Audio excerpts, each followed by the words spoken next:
every single day that we continue to keep this border safe. That means less migrant crime. That means less fentanyl coming into our communities. That means more safety and security for the people of the United States of America. And of course, we know the border problem, the border crisis under Biden's administration was a national crisis, but it acutely affected the communities right here. Is there any talk or any thoughts about actually U.S. military forces going into Mexico? No.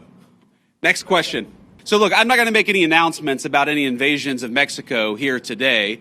The president has a megaphone, and of course he'll speak to these issues as he feels necessary. But what designating cartel organizations allows us to do is deploy the full resources of the United States military to engage in serious border enforcement. Of course, the president is going to make the determination about how we deploy those forces. But our hope is that Mexico takes this job seriously. We don't want to have negative relationships with the Mexican government. We want the Mexican government to help itself, but also in the process to help the American people by taking these organizations seriously. It's going to destabilize the entire country of Mexico, the entire government, if they don't take it more seriously. We're hopeful that they will. And if they don't, then of course, we'll figure out what to do from there. This is a demonstration of a true partnership on the southern border. As President Trump has made clear on the campaign trail and from day one and last night, border security is national security.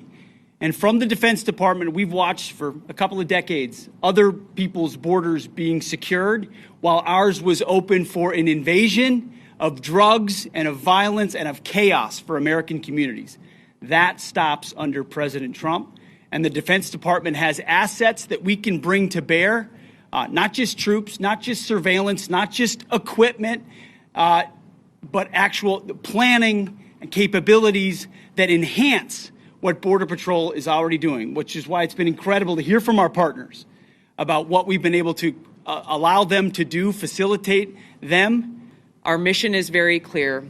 Our objective is to keep the American people safe. I'm grateful to be a part of this team that President Trump has assembled to accomplish that mission.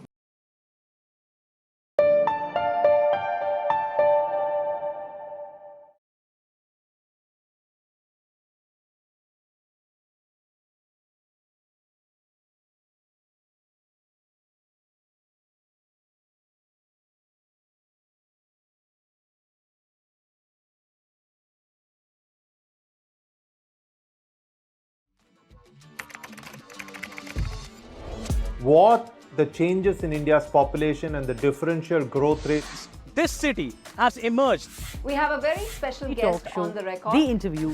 The role that the US side played at that point of time. पूरी दुनिया की नजर. Assume my phone is tapped. I can probably say hello to Mr. Modi. आपके भारत पर है. Episode of Know Your Candidate. The rising confidence of India under Prime Minister Narendra Modi. Communist China is the greatest threat. There will come a day that we will see far more radical extremist. I'm still a little perplexed by why we. Your daily dose of news from India and across the world. Cutting edge views and analysis. Tune into HT videos. Click on the bell icon to subscribe.